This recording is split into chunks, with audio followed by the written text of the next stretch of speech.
रावण कहने लगा विभीषण जी को, अरे विभीषण, तुझे शर्म नहीं आती? मेरा भाई होकर तू राम का सह लेता है। विभीषण बोले, शर्म तो आपको आनी चाहिए। तो इतना बेकार, इतना बदमाश उनकी पत्नी को लेकर आया और मुझे ये अच्छा लग रहा। तुम ही भगवान के आदेश से ले गए हो, मैं तुम्हें धर्म का मार्ग सिखा रहा हूँ, तो तुम मुझे रिश्तेदारी नाते वाले लेके आ रहे हो कि तुम मेरा भाई है, तुम मेरा छोटा भाई है, इसलिए मैं तेरे पिता के समान हूँ। बड़ा भाई पिता के समान होता है, इसलिए तुम्हें मेरे आदेश का पालन करना पड़ेगा। उन्होंने कहा, मैं तुम्हारा सगा भाई हूँ। विभीषण ने कहा रावण को, मैं तुम्हारा सगा भाई हूँ और तुम्हारा सही शुभचिंतक हूँ, तुम्हारा सही वेलविशर हूँ, इसलिए तुमको छोड़ के जा रहा। कोई कहेगा ये वाले कौन सा आवाज हो गया भाई? तुमसे प्रेम करता हूँ मैं। विभीषण ने कहा तुमसे प्रेम करता हूँ, इसलिए तुमको सलाह दे रहा हूँ, और तुम नहीं सुधरोगे तो मैं यहाँ से जाऊंगा तुम्हारी भलाई के लिए और पूरे प्रजा की भलाई के लिए। यह है बंधु प्रेम। ऐसा नहीं कि वही मिस्टेक किसने किया? कुंभकर्ण ने। कुंभकर्ण ने कहा, अरे रावण, तूने गलत किया, सीता माई को तूने हरण नहीं करना चाहिए, तूने गलत किया। रावण ने क्या फिर से वही डाला, मैं तेरा बड़ा भाई हूँ, अगर नहीं मेरे आगे का पालन करना है जाकर फिर से सो जाओ। लेकिन कुंभकर्ण का कल्चर अलग था। कुंभकर्ण ने कहा, ठीक है, मेरे बड़े भाई के लिए अगर मेरा प्राण भी चला जाए तो मैं जाने को तैयार हूँ। तो मूर्ख है। सोचो, सबके सब पापी, जैसे मैं बोलता हूँ, टेररिस्ट भाई है तीन लोग, कितने? 3 भाई है, तीनों के तीनों टेररिस्ट है, और बड़ा भाई सबसे बड़ा टेररिस्ट है। तो बीच वाला भाई बोलता है, भाई तुम मेरे भाई हो, इसलिए भाई भाई का कर्तव्य होता है भाई के लिए अपनी जान न्यौछावर करें। तो क्या करना आगे? जब के न्याय के ऊपर एक बॉम्ब रखा, ठीक है भाई, आपका जैसा आदेश। मुझे बताओ, ये कौन सा भाई का प्रेम है? तुम्हारा बड़ा भाई इसलिए वो बॉम्ब डालने के लिए बोला तो हाँ भी बोल देता है, और तीनों की तीनों नरक में जाओगे। इसे बंधु प्रेम नहीं कहते। सब साथ में आकर बदमाशी करेंगे, सब साथ में आकर गंदा काम करेंगे, तो उसे बंधु प्रेम होगी तुम। वो बंधु प्रेम या कोई परिवार का प्रेम शास्त्र के अनुसार होना चाहिए। सही बंधु कौन है? विभीषण है, कुंभकर्ण नहीं। विभीषण ने कहा, मैं तुम्हारे भलाई के लिए तुम्हारा शुभचिंतक हूँ, इसे तुम्हें बचाने के लिए मैं यहाँ से जा रहा हूँ, भगवान राम की शरण लूंगा। ये तो भाई का हो गया। प्रहलाद महाराज ने अपने पिता हिरण्यकशिपु, अभी देखो, भरत महाराज ने अपने माँ को करेक्ट किया, विभीषण ने अपने भाई को करेक्ट किया, प्रहलाद महाराज ने अपने पिता हिरण्यकशिपु को कहा। हिरण्यकशिपु बोलता है, प्रहलाद बोल सबसे बड़ा भगवान कौन है? हिरण्यकशिपु बोला, मैं नहीं बोलेगा। प्रहलाद बोलते, नारायण कृष्ण। हिरण्यकशिपु बोलता है, नारायण तेरा बाप यहाँ खड़ा है, बाप के होते हुए तो किसी और का मान लेता है। प्रहलाद महाराज बोलते, पिताजी तुम राक्षस नंबर 1 हो, तुम कैसे बड़े हो? पिताजी बेवड़ा नंबर 1 है, पिता हरो शराब है, हरो सारे गलती काम करता है, हर लोगों को चीटिंग करता है, फिर बेटे के लिए वो पूजनीय कैसे हो गए? सिर्फ बेटे को जन्म दिया तुम पूजनीय हो गए? माता पिता के अंदर नहीं है। कुंडलिक भी पंढरपुर के विठल के भगवान के भक्त थे। कुंडलिक भगवान विठल मिलने के लिए आए, अरे कुंडलिक देख मैं तेरे सामने खड़ा हूं। कुंडलिक ने क्या कहा, प्रभु अब थोड़ी देर प्रतीक्षा कीजिए, मैं अपने माता पिता की सेवा कर रहा हूं। क्या कहा कुंडलिक ने? मैं अपने माता पिता की सेवा कर रहा हूं, आप कृपया थोड़ी देर के लिए प्रतीक्षा कीजिए। और भगवान खुश हो गए उससे। क्यों? क्योंकि उनके माता पिता भगवान के इतने महान भक्त थे, जीवन में कभी किसी की बुराई नहीं की, कभी एक क्षण के भगवान को भूले नहीं थे। इतना अच्छा उनका चरित्र, इतना उनका जीवन था। ऐसे जीवन से जियो तो आप अपने बच्चों के लिए भगवान से भी ज्यादा पूजनीय बनोगे। हम लोग मूर्ख नहीं है बताने के लिए कि माता पिता करो, भाई पिता करो, बहन पिता करो, लेकिन पहले एक असली माता बनो, एक जो माता का कर्तव्य है वो पूरा करो, एक पिता का जो कर्तव्य है वो पूरा करो, तो आपको अपने आप ही भगवान ऐसे अरेंजमेंट करेंगे कि आपके बच्चे नहीं, पूरा संसार आपकी सम्मान करेगा। तो हिरण्यकशिपु को प्रहलाद ने कहा, पिताजी आप गलत हो, मैं आपकी ये गलत इसमें आपको सपोर्ट नहीं कर सकता। हिरण्यकशिपु ने, भगवान नरसिंह ने हिरण्यकशिपु को मार दिया, भगवान प्रहलाद महाराज ने नरसिंह की गली में गाड़ डाला। मेरे पिता की आपने हत्या की, बहुत अच्छा हुआ, ये लो आपको गाड़ लेना, हार ले लो। विदुर ने भी अपने भाई को, धृतराष्ट्र को, अंधे को कहा, तुम अंधा सिर्फ शरीर से नहीं हो, तुम बुद्धि से भी अंधे हो, निकलो यहाँ से। कुत्ते के जैसे रोटी फेंके हुए भीम ने, तुम खा रहे हो यहाँ से, निकाल दिया अपने भाई को घर से। ये है बंधु प्रेम जो सुनीति ने किया अपने बालक का। बेटा भले तुम मेरे से, कौन सी माँ को अच्छा लगेगा? 5 साल का बालक है, 4 साल 5 साल का बच्चा, उसको क्या अपने से दूर कराएगी? वो जंगल में भेज देगी क्या? जंगल में राक्षस है, शेर है, ये कुछ भी खा सकता है बालक को। लेकिन माँ असली बात ना, भगवान की भक्त थी। जा बेटा भगवान नारायण के पास पहुंच जाओ, कृष्ण के पास जाओ, वो तुम्हारी सारी इच्छा पूरी करे। ये है असली माता। तो फिर अभी ध्रुव महाराज चले गए जंगल की तरफ, उतने में आ गई नारद मुनि। अरे नारद मुनि बोलते हैं, प्रहलाद कहाँ जा रहे हो? भगवान को प्राप्ति के लिए जा रहे हो? नारद मुनि का 5 साल का बालक है भाई, ये कोई तुम्हारी उम्र तो खेलने कुछ नहीं की, ये कोई उम्र है? तो नारद मुनि उनकी परीक्षा ले रहे थे, ये सही में ये दृढ़ है कि नहीं है। आप अपने तरफ से पूरा प्रयास करो भगवान को संतुष्ट करने के लिए, और जब उचित समय आएगा भगवान खुद ही सॉल्यूशन भेज देते हैं। नारद मुनि को किसने भेजा? भगवान ने ही भेजा। जब हमारे जीवन में समस्याएं होती है तो भगवान ऐसे कुछ तो अरेंजमेंट कर देते हैं कि आपके सारे समस्याओं को वो खुद ही सुलझा देते हैं।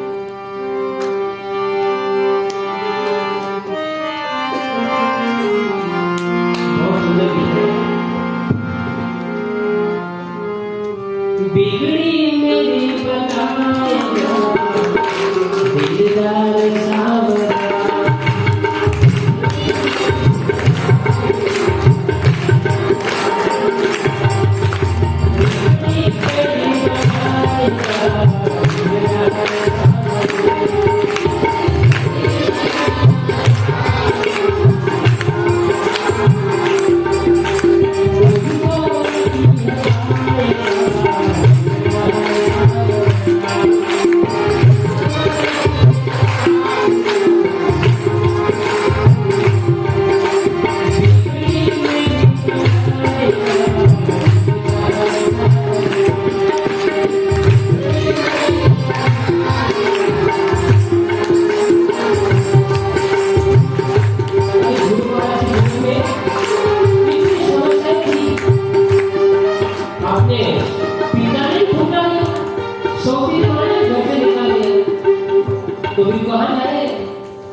बादल ऐसे आ जाते कि सूरज को ढक देते हैं, सूरज दिखता नहीं है, दिन के समय में भी दिखता नहीं है। तो हमें लगता है क्या होगा, सूरज दिख नहीं रहा है, सूरज दिख नहीं रहा है। लेकिन ये जो बादल है कितने समय तक सूरज को ढक सकते हैं? कितने समय तक?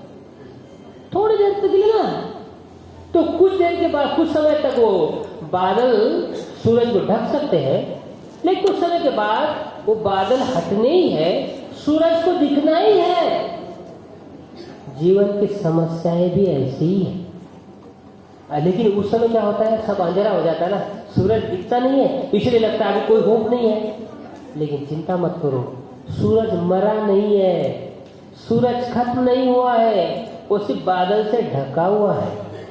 आपकी जीवन की समस्या आने का मतलब तुम्हारा जीवन खत्म नहीं हुआ है। कुछ देर के लिए आपको ऐसा लगता है उपाय नहीं है जीवन में, और ऐसे समय क्या करना चाहिए? मुश्किल के वक्त फिर तो काला का नाम ले, चुपचाप नहीं बैठा है, श्री प्रभु का नाम जप करो बस। बाकी आपको अंदर कोई, ये कौन सा बता रहा हूं, जो भी आपके समस्या होती है उसके जो उपाय है जो आपके पास में है वो पूरा करो, उसके साथ साथ प्रभु का नाम जप करो। फिर प्रभु का नाम जप करने से आकाश के जो बादल है वो हट जाएंगे और सूरज आपको दिखेगा। बिगड़ी मेरी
तुझको गले लगाएगा,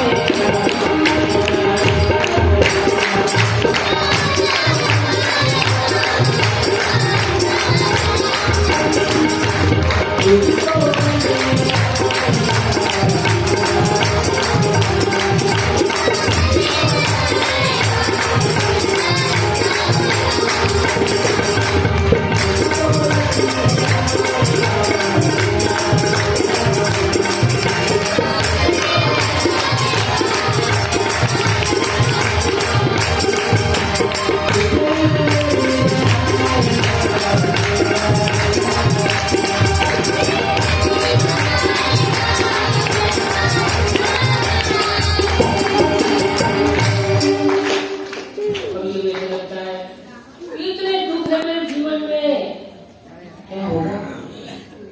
मायूस हो न उसको तेरा ख्याल है। नेक्स्ट लाइन, सब कुछ पता है उसको तेरा जो हाल है। हमें अपने बारे में इतना पता नहीं है, उससे ज्यादा कृष्ण को पता है। क्योंकि पास्ट प्रेजेंट एंड फ्यूचर हमारा भूतकाल भी पता है। हमें तो सिर्फ अपने जो भी हमारे पहले 30-40 साल हुए होंगे हमने जीवन के वही पता है। कृष्ण को हमारे हजार लाइफ की भी पता है।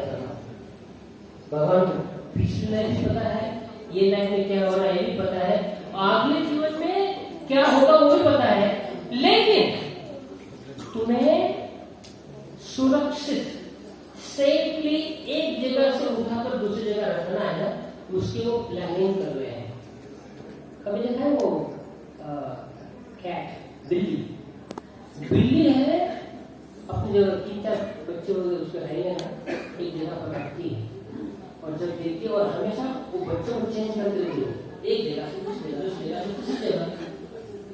जब देखते अब ये जगह सुरक्षित नहीं है, किसी को पता चल सकता है, स्पेशली वो जो ही मतलब वो कैट बिल्ला है, उससे हमेशा उसको डर लगता है। तो अपने बच्चों को अपने मुंह में उठा दिया। कभी कोई बोलेगा अरे उसके दांत कितने ये शार्प होते हैं, क्या बच्चों को लगते नहीं है उससे? हमारे प्रभु उदाहरण देते हैं, बिल्ली के मुख में वो जो दांत है, वो दांत में अगर चूहा आ गया तो डेथ पर्सनिफाइड। चूहा अगर बिल्ली ने उसी मुंह के अंदर चूहे को पकड़ लिया, चूहे का अच्छा लगा, बहुत अच्छा लग रहा है, एकदम बहुत कंफर्टेबल हो गया, ऐसा लगता है चूहे को नहीं। चूहे को पता है भाई खाने लगता है, मुझे आगे डेथ होगी, जीवन खत्म। लेकिन उसी मुख में जब बिल्ली अपने बच्चे को पकड़ दी है तो बच्चा सो जाता है। मुझे पता है मेरी माँ एक जगह से दूसरी जगह लेके जा रही होगी। ये फर्क है भगवान की भक्ति करने के बाद। जब तक हम भगवान की भक्ति नहीं करते हैं, हम अपने कर्मों के बीच में और यमराज और यमदूत के बीच में हम हैं। एकदम सच्चाई बता रहा हूँ। भगवान अगर हमारे बीच में नहीं है तो हम और यमदूत दोनों का संघर्ष। भगवान की भक्ति करो, यमदूत साइड में, भगवान और भक्त आप दोनों साथ में। बिल्ली का जो मुख है वो सेम रहता है। चूहे के लिए वो मृत्यु है, लेकिन अपने बच्चे के लिए वो सुरक्षा है। इसलिए भगवान की भक्ति करो। बड़ा ज्यादा कुछ सीरियस बहुत कुछ आपको देने की जरूरत नहीं है। आपका परिवार आपसे बहुत मांगेगा, आपके दोस्त भी आपसे बहुत मांगेंगे। कृष्ण आपसे कुछ नहीं मांगते, सिर्फ आप उनसे प्रेम करो बस, इतना से भगवान आपको दे देंगे।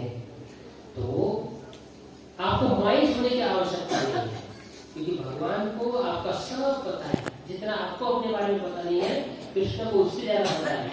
इसलिए आगे का लाइन है, तुझको गले लगाएगा एक दिन ऐसा आएगा। Oh my God, just imagine Krishna आकर आपको एम्ब्रेस करेंगे। अरे उसके लिए 1000 लाइफ देने पड़े तो भी चलेगा। ये जीवन की कोई बोलेगा यही छोड़ा है वो छोड़ा है, कृष्ण को एम्ब्रेस करना है। कृष्ण का आलिंगन मिलने का साधारण नहीं था, बड़े बड़े ब्रह्मा बाकी देवता और इनको भी वो सौभाग्य प्राप्त नहीं होता है जो साधारण व्यक्ति भी भगवान का नाम जो करके वो प्राप्त कर सकता है।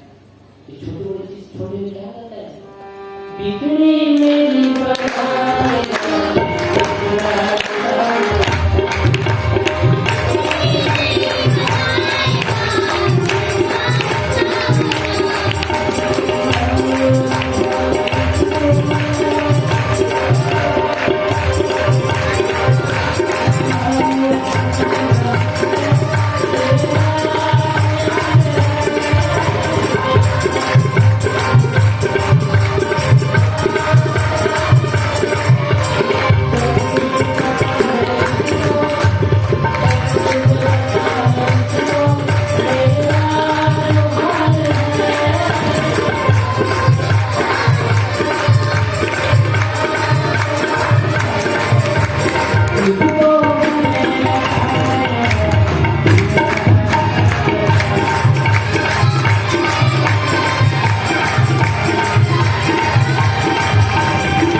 तो नारद मुनि ने पहले की परीक्षा की कि बेटा तुम्हारी उम्र तुम खेलने कूदने के लिए क्या है, बहुत सवाल हो गया भगवान की प्राप्ति करने ये हो।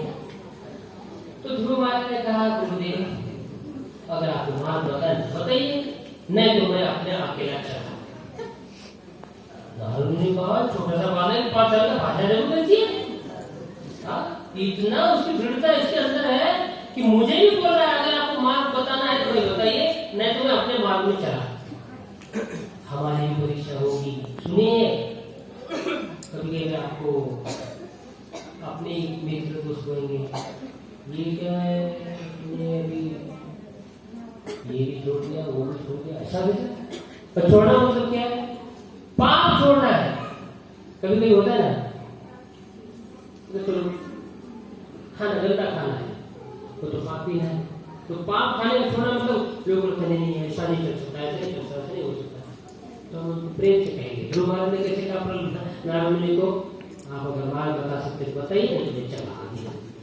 हमें भी कभी कभी थोड़ा सा कठोर होकर बोलना पड़ेगा कुछ हमारे दोस्त मित्रों को, देखिए भाई मेरा मार्ग ये है, मैं तुम लोगों के साथ अभी शराब नहीं पी सकता। अरे हमारे 15 साल की 20 साल की दोस्ती को तो भूल गया है। हमने वचन लिया था जिएंगे साथ में, मरेंगे साथ में, पिएंगे साथ में। तो उसको हाथ जोड़ रहे भाई, तो अभी तक जो था वो हो गया है, लेकिन हम साथ में ये सब चीजें नहीं करेंगे। साथ में बैठ के हम भगवान का नाम जप करेंगे, साथ में बैठकर भागवत पढ़ेंगे, ये उन्हें बोला। जब नारद मुनि को पता चला ये बच्चा है दृढ़ है करने के लिए, अरे उनको बोलो ध्रुव महाराज की कथा चल रही है, उनकी इसकी है।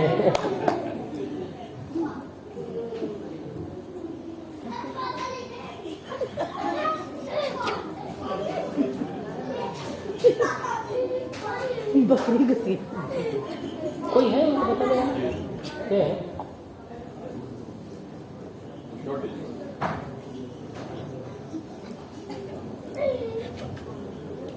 देखिए भगवान की भक्ति जब हम करते हैं ना, ऐसे समाज को लगता है कि आप उल्टी दिशा में बह रहे हैं। क्या लगता है समाज को कि आप कुछ तो उठपटांग चीज कर रहे हो। जैसे जब नदी में बाढ़ आती है ना, तो नदी की बाढ़ में करंट जो प्रवाह होता है वो बहुत स्ट्रांग रहता है, तो जो भी चीज डालो सीधा बह के चला जाता है। तो अगर पत्थर नहीं, लकड़ी डाल दी, ये चीज डाली, वो डाल दी, वो सीधा प्रवाह के साथ चल दिए क्या? लेकिन अब प्रवाह के साथ चलना ठीक है क्या? वो तुम्हें कहाँ पहुंचा देगा वो प्रवाह। लेकिन जो एक्सपर्ट स्विमर है, he will try to swim upwards, जो उसका जो प्रवाह है उसके अगेंस्ट स्विमिंग करने का प्रयास करेगा। तो बाकी सब लोग बोलेंगे अरे क्या कर रहे तू, हम तो सब बहते हुए जा रहे हैं ये करंट में, और तुम क्या अपस्ट्रीम जा रहा है, ये ऐसे उल्टी दिशा में क्या जा रहा है। अरे उल्टी दिशा में जाएगा तभी तो बचेगा ना तुम, ये करंट के फ्लो में जाएगा तो मर जाएगा आगे। अपने आप को टिका के रखने के लिए मेहनत करनी पड़ेगी, अपस्ट्रीम जाना पड़ेगा, है ना। इसलिए बहुत सारे लोगों को लगेगा कि आप समाज के साथ नहीं हो या फिर ऐसा, उनको थोड़ा एलियन लगोगे आप, एलियन। खुद तो अलग स्पीसी है, शराब नहीं पीता है, ये नहीं खाता है, वो नहीं खाता है, ऐसा नहीं करता है, वैसा नहीं करता है। अभी कुछ मूवी में सीन ऐसे इतने बेकार लोग हुए, अगर आप सिम चक्राई या सब खाते हो, उनकी वो मजाक उड़ाते हैं मूवी में, ची ची ची ची ये क्या खाता है, देखो पूजा अच्छा करता है, ये कौन सा है, कहने के लोगों को कोई प्रॉब्लम नहीं है, कुछ देर के बाद वो खुद ही समझेंगे, इसके अलावा दूसरा मार्ग नहीं है। इसलिए उनको समझ बताते हैं उत्साह निश्चय धैर्य तब तक कर्म प्रवर्तन। तो ध्रुव महाराज ने सोच लिया और नारद ने देखा उनकी दृढ़ता है, नारद ने कहा बेटा चलो आप श्री प्रभु का नाम जप करो, ओम नमो भगवते वासुदेवाय। ये सत्युग में नारद ने मंत्र दिया ध्रुव महाराज को। तो उन्होंने क्या किया, 6 महीना से मेहनत की। पहले 2 महीने कुछ भी नहीं खाया, सिर्फ सूखा पत्ते खाए, सूखे पत्ते, वो भी गिरे नहीं, सूखे पत्ते खाए थे। बाकी दूसरे जो 2 महीने हैं उसमें थोड़ा जल पिए। लास्ट के 2 महीने में सिर्फ सांस ले रहे थे, और 6 महीने के जैसे वो 6 महीना कंप्लीट हो गया, उन्होंने सांस लेना भी बंद कर दिया।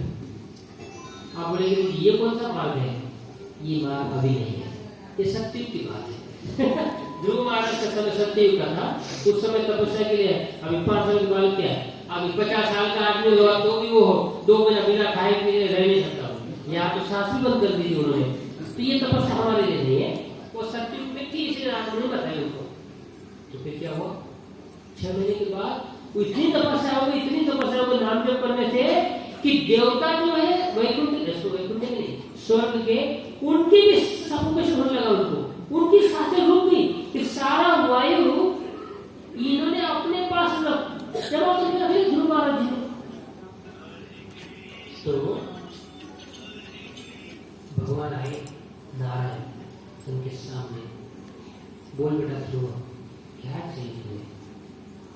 इतने सुंदर व्यक्ति थे कृष्ण नारायण, उनको देखने के बाद उन्होंने कहा मैं तो आया था इतना बड़ा राज्य मांगने के लिए कि ब्रह्मा जी मेरे जो दादा परदादा है उनसे भी बड़ा राज्य मुझे चाहिए था, लेकिन आपको देखते तो मुझे लगता है वो सब कांच के टुकड़े हैं, मुझे तो हीरा मिल गया है, अब मुझे वो कांच के टुकड़े से क्या लेना देना मुझे। वाह क्या पॉइंट है ये। ध्रुव महाराज ने कहा अब मुझे कृष्ण मिले हैं, नारायण मिले हैं, तो पूरी दुनिया की जितनी भी संपत्ति है, जितना भी धन है, पूरी दुनिया का राजा बनना ये भी तू कांच के टुकड़े के समान है। अगर अभी ये श्लोक हम बोलेंगे तो बोलेंगे समझ में नहीं आएगा, नहीं भाई ये दुनिया ही सब कुछ है, कृष्ण से क्या होने वाला है। लेकिन हम जब उस शुद्ध लेवल पे पहुंचेंगे तब हमें सही में लगेगा कि दुनिया ये सही कांच के टुकड़े ही है, सिर्फ कृष्ण का प्रेम ही सबसे शुद्ध है। तो जब उनके सामने आए भगवान, तो उन्होंने भगवान ने कहा अरे ध्रुव तुम्हें मुझे पता है तुम मुझे देखने के बाद तुमको दुनिया की कोई चीज नहीं चाहिए, लेकिन फिर भी मैं तुम्हें दूंगा। और क्या दूंगा, मैं क्यों दूंगा कि लोगों को लगेगा कि भगवान के पास जाओ कुछ भौतिक इच्छाओं के साथ, लेकिन तुम्हारे कृष्ण क्या करते हैं, इच्छाओं को शुद्ध कर देते हैं और आपको कुछ मांगते ही नहीं, तो मेरे पास कोई आएगा नहीं, तो मैं तुम्हारी इच्छा पूरी करता हूँ। और क्या है तुम्हारी इच्छा, तुम्हें ब्रह्मा से भी ज्यादा बड़ा राज्य चाहिए। इसका मतलब ये पृथ्वी और जितना ये ब्रह्मांड है ये भी तुम्हारे काम पे नहीं आएगा, इसलिए मैं तुम्हारे लिए नया प्लैनेट बनाता हूँ। तो वो है पोल स्टार, अभी भी है पोल स्टार। ये पोल स्टार कभी नष्ट नहीं होता, ध्रुव तारा कहते हैं उसे, ये कभी नष्ट नहीं होता। एनिमेशन के प्रलय के समय भी सारी सृष्टि खत्म होती है, पोल स्टार कभी नष्ट नहीं होता। वो वैकुंठ के समान ही इटर्नल है, शाश्वत है। भगवान ने कहा तुम कुछ जितने साल तक हो सकता है ये पृथ्वी पर राजा बनकर राज्य करो, उसके पश्चात मैंने तुम्हारे लिए एक पोल स्टार बना के रखा है, ये प्लैनेट बना है, तो तुम उसका राजा बनते रहो, वही पे रहो। तो अब सोचिए इतने बड़े भगवान के भक्त है ध्रुव महाराज, लेकिन ध्रुव महाराज जब उनको स्पिरिचुअल वर्ल्ड जाने का समय आ गया, बहुत अच्छे सुनो, स्पिरिचुअल वर्ल्ड जाने का समय आ गया तो उनके लिए प्लेन लाया गया। वो कौन सा प्लेन है? 4 विष्णु दूत अपना वैकुंठ का प्लेन लेकर आ गया ध्रुव महाराज के लिए। अब ये बहुत इंपॉर्टेंट पॉइंट है, जो भगवान की भक्ति करता है जीवन भर, और जब उसको मृत्यु का समय आता है, मृत्यु के समय में ये अपने माथे के ऊपर तिलक होना चाहिए, गले में तुलसी की माला होनी चाहिए और मुख में प्रभु का नाम जप होना चाहिए। ये जो भी कोई व्यक्ति करेगा ना, आप भागवत पढ़िए, इसमें यमराज ने अपने यमदूतों को आदेश दिया है, जो व्यक्ति के गले में तुलसी की माला है, जो व्यक्ति के माथे पर तिलक है और उसके मुख में प्रभु का नाम जप है, उसके आसपास में गलती से भी मत भटकना। उस व्यक्ति को यमदूत भी उसका कुछ नहीं बिगाड़ सकते। ये भागवत का श्लोक है, उसकी मृत्यु नहीं हो सकती। तो भी कहा है मृत्यु मर तो भगवान भक्त मरते हैं, लेकिन उनकी मृत्यु कैसी होती है? उनके लिए विष्णुदूत आते हैं, यमदूत नहीं। यमदूत क्यों आते हैं? कि हमारे कर्म का हिसाब किताब करने के लिए, आगे इसको नरक में भेजना है, स्वर्ग में भेजना है, या कौन सी दूसरी योनि में डालना है, इसलिए यमदूत आते रहने के लिए। विष्णुदूत कब आते हैं? कि तुम्हारे कर्म वगैरह सब नष्ट हो गए, ये दुनिया के सारे पाप नष्ट हो गए, अब तुम इस दुनिया से फ्री, तुम्हारी मुक्ति हो गई है, तब विष्णुदूत आते हैं। तो माथे पर तिलक और गले में तुलसी की माला। लेकिन जब गले में तुलसी की कंठी माला डालते हैं तो उसके लिए थोड़े से नहीं है, ऐसा नहीं कि नॉनवेज खाने के लिए कंठी माला उतार दो, फिर खा लो, फिर खाओ, फिर से डाल दो, वो ऐसी वाली चीटिंग से वो यमदूत खड़ी है उधर ही खड़ी, चिंता की बात नहीं है। तो भगवान ने कहा है यमदूत विष्णुदूत लेने के लिए आगे ध्रुव के लिए इतना बड़ा एयरप्लेन आ गया स्पिरिचुअल वर्ल्ड से। लेकिन ध्रुव ने देखा मैं तो भी जा रहा हूँ स्पिरिचुअल वर्ल्ड, वैकुंठ जा रहा हूँ, लेकिन मेरी जो माता है ना, उसने मुझे मार्ग दिखाया। जो मैं बचपन में छोटा था तो मेरी माँ ने तो कहा बेटा जाओ कृष्ण के पास जाओ, तो तुम्हारी सारी इच्छा पूरी करेंगे। अब ऐसा समय आ गया है कि मेरी मुक्ति का मार्ग मिल गया है, मैं वैकुंठ जा रहा हूँ, कभी जीवन में मुझे तकलीफ नहीं होने वाली, हमेशा हमेशा के लिए कृष्ण के साथ रहने वाला हूँ। लेकिन मेरे माता का क्या, वो तो इसी दुनिया में रहेंगी। क्या भक्ति मार्ग है। भागवत पढ़िए, ध्रुव महाराज से थोड़ी में आता है। जैसे ये विचार उनके मन में आया, ध्रुव महाराज अपनी माता का विचार विष्णुदूत ने पहचान लिया। विष्णुदूत ने कहा ध्रुव महाराज जी थोड़ा राइट साइड में देखो, तो राइट साइड में देख लिया, वहां पर एक और प्लेन था, वहां पर एक और प्लेन था, वहां पर भी विष्णुदूत थे और सजाया हुआ एयरप्लेन था।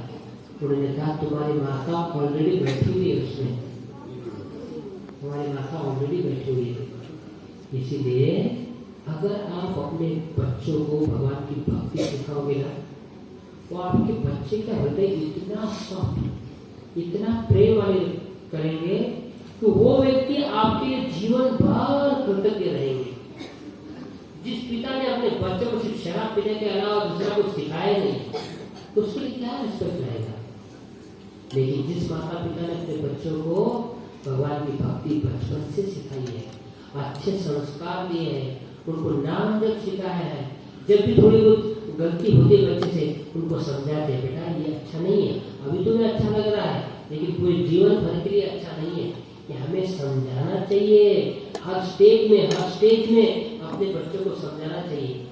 जब उनको आप प्रोटेक्ट करके रखोगे, छोटा पौधा होता है, जब आप फसल लगाते हो खेत में, एक छोटा पौधा होता है, वो छोटा पौधा वो किसान के ऊपर डिपेंड रहता है, उसको पानी डालना, और जब पौधा बड़ा हो जाता है तो उसको बकरी या कोई और जानवर खा ना जाए, इसलिए उसके ऊपर फेंसिंग डालते हैं।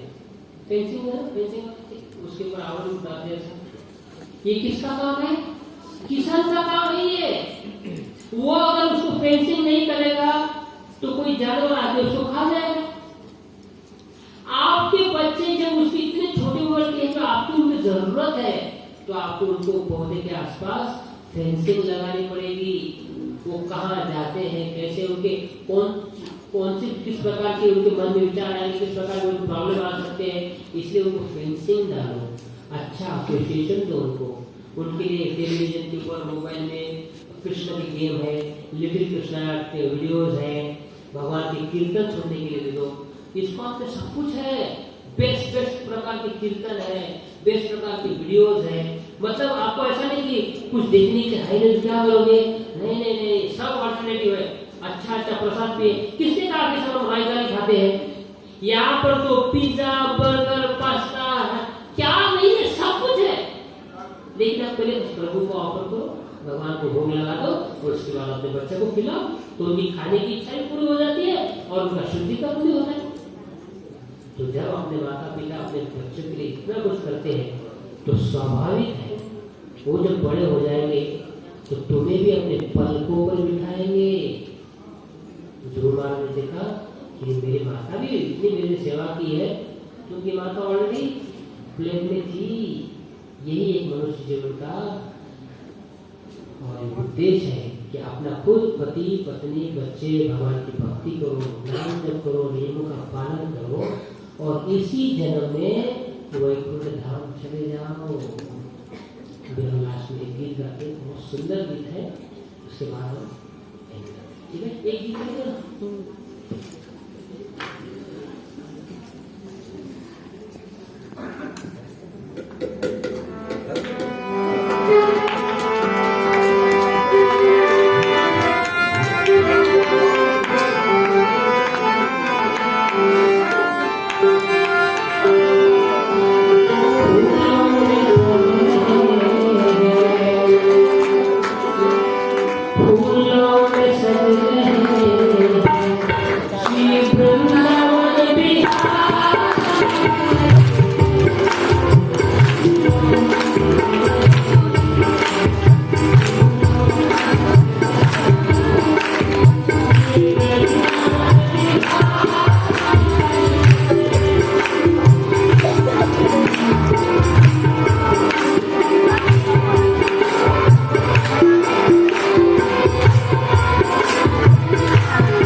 और सारी गोपियां स्वर्णिम है। जैसे विवाह के पहले एक अंगूठी दी जाती है दूल्हे राजा को, और सोने की अंगूठी रहती है, लेकिन सोने की अंगूठी में अगर नीला कलर का डायमंड अगर हीरा उस पर बिठाओ कितनी सुंदर दिखती है वो अंगूठी। उसी प्रकार से सारी गोपियां ये सोने के अंगूठी में रहते हैं। हमारे श्याम सुंदर बीच में नीलमणि के समान है।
लेकिन मैं चाहता हूँ तुम राजा बन जाओ, न ब्रज के राजा बनो।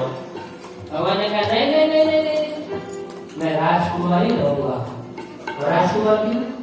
राजा बनने के बाद बहुत मैनेजमेंट करना पड़ता है ये संभालो वो संभालो, क्योंकि नंद महाराज हमेशा अपने मीटिंग में बैठते हैं, कुछ ग्वाल वाल आते हैं तो कहते कभी इस बार फसल क्या डालनी है, खेतों में क्या डालना चाहिए, अभी गायों के लिए हरी भरी घास कौन सी रहेगी, नदी का पानी कैसा एडजस्ट करना है, इतना मैनेजमेंट मैं क्यों करूं? राजकुमार मतलब बस वो भगवान बोलते आप राजा आप भी रहो, मैं राजकुमार रहूंगा। इतना का है छोरा,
लेकिन जब अभी कलियुग की जनता है उन्हें कहाँ अच्छा लगता है, उन्हें लगता है ये क्या है, राजा कृष्ण अपने बाहों में हाथ डाल के घूम रहे हैं।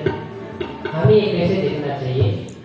अगर हमारे माता के कंधे के ऊपर हमारे पिता ने हाथ रखा, गले में हाथ डाल के घूम रहे हैं, किसी को ऑपरेशन नहीं है?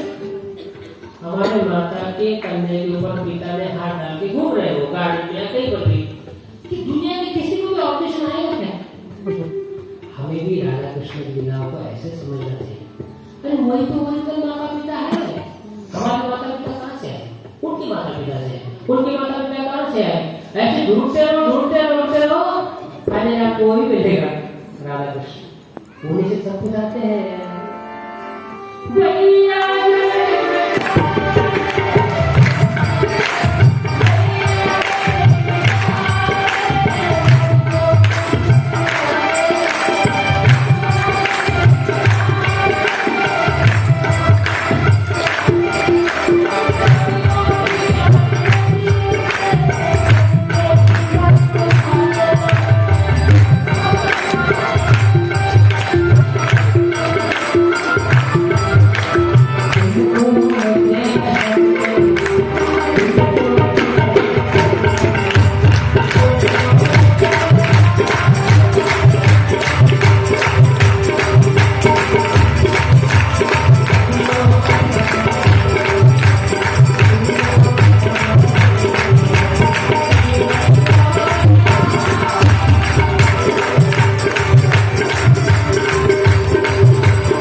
श्रीमद्भागवत में तीसरे आश्रम में कहा गया है कि तीसरे आश्रम के 5वें अध्याय में इतरस्य कृष्णात् विमुखस्य दैवात् अधर्मशीलस्य सुख दुखस्य। इस संसार में, इस संसार के जो जीव हैं, जो मनुष्य हैं, कृष्ण विमुख दस्य, भगवान कृष्ण से विमुख हो गए हैं, दूर हो गए हैं, और क्या कर रहे हैं?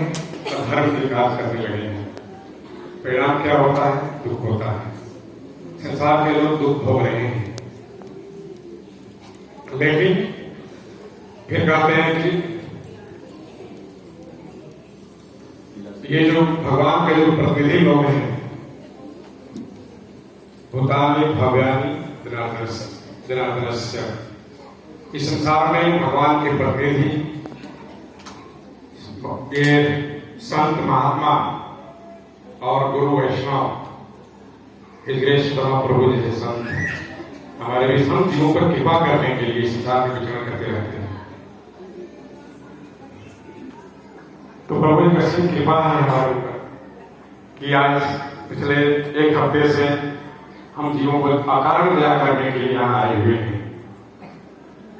जब हम लोग मुंबई चौपाटी में थे पिछले 10 साल से, प्रभु जी को हम देखते थे वहां महाराज की हर यात्रा में प्रभु जी को हम कीर्तन करते हुए और सारे वैष्णव संत प्रभु जी के मुख से सुने हैं। लेकिन इस तरह की भागवत कथा और संगीत के माध्यम से हम पहली बार यहाँ ब्रह्मा शहर में, इस छोटे से कस्बे में हम लोग प्रभु जी की कृपा है जो हमें सुनने को प्राप्त हो रहा है। भाग्य है, हम हृदय से आभार व्यक्त करेंगे, हम आभारी हैं प्रभु जी की कि प्रभु जी इतनी व्यस्तता के बावजूद भी हमारे बीच यहाँ आए हुए हैं। प्रभु जी कल यहाँ से निकल जाएंगे और परसों फिर प्रभु जी की महाराता गुजरात में चौपाटी में क्लास है, वहां इसलिए कल निकलना पड़ेगा। तो प्रभु जी की हम हृदय से आभार व्यक्त करेंगे। हरे कृष्ण महामंत्र बोल करके हरे कृष्णा कृष्णा कृष्णा हरे हरे राम राम राम हरे हरे। आचार्य लोग बताते हैं कि इस दुर्लभ मानव शरीर में हमारा भक्ति के अलावा और कोई कर्तव्य नहीं है।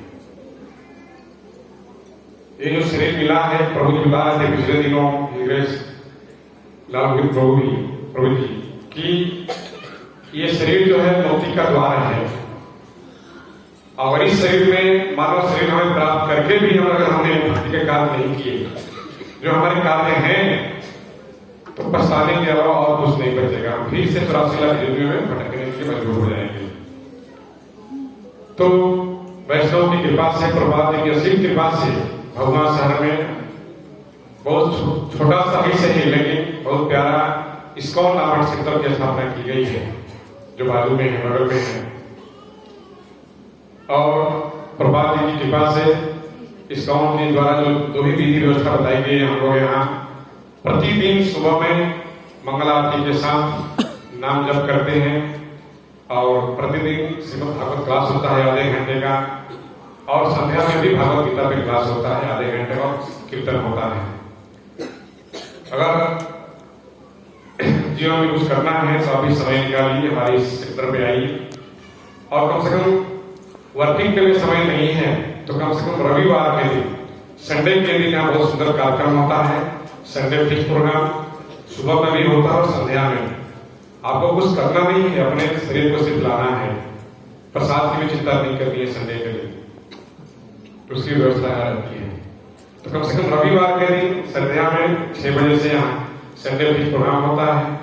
बहुत सुंदर आधे घंटे का क्लास होता है, कीर्तन होता है, और सभी के लिए प्रसाद रहता है। तो संडे के दिन आइए यहाँ। जो लोग व्हाट्सएप ग्रुप से हमारे नहीं जुड़े हैं, व्हाट्सएप ग्रुप से जुड़ सकते हैं। सारे कार्यक्रम का हम लोग देते रहते हैं। और आज का जो प्रोग्राम का जो प्रसाधन है,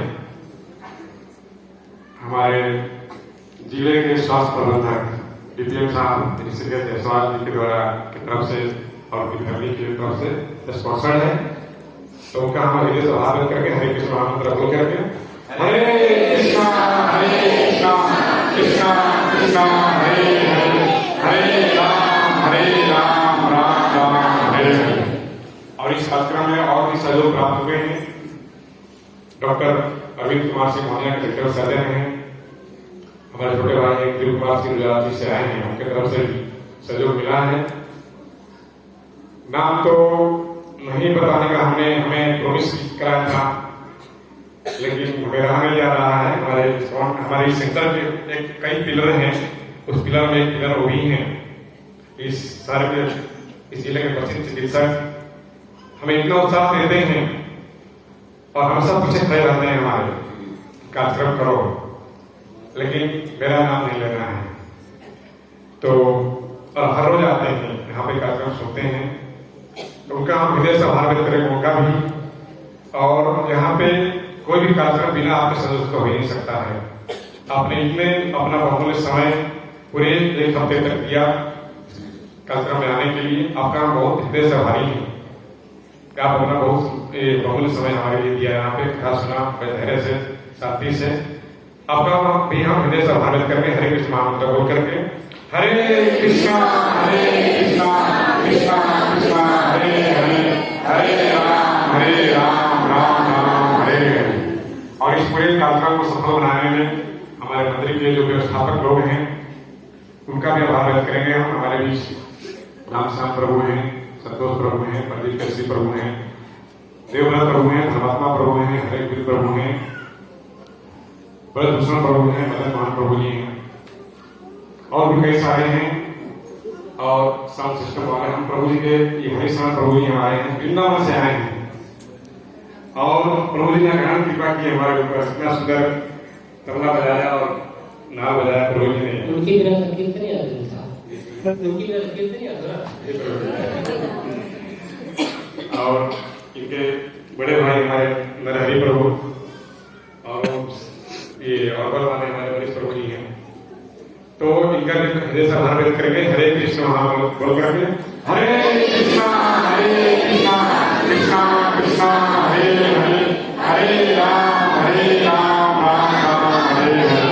हमारे वीडियोग्राफर साहब और पीछे साउंड वाले सबका सहयोग रहा है यहाँ पे, तो जो भी छूट गए होंगे हम क्षमा चाहेंगे, लेकिन सबके लिए एक बार हरे कृष्ण महामंत्र बोल करके उनका आभार व्यक्त करेंगे। हरे कृष्णा कृष्णा कृष्णा हरे हरे, हरे राम राम हरे हरे। और हम प्रभु जी से ऐसे ही उम्मीद करेंगे और प्रार्थना भी करेंगे कि हमारे बीच ऐसे ही आते रहें और हमारा मार्गदर्शन करते रहें, हमारी भक्ति बढ़ाते रहें। हरे कृष्णा। हमारे बीच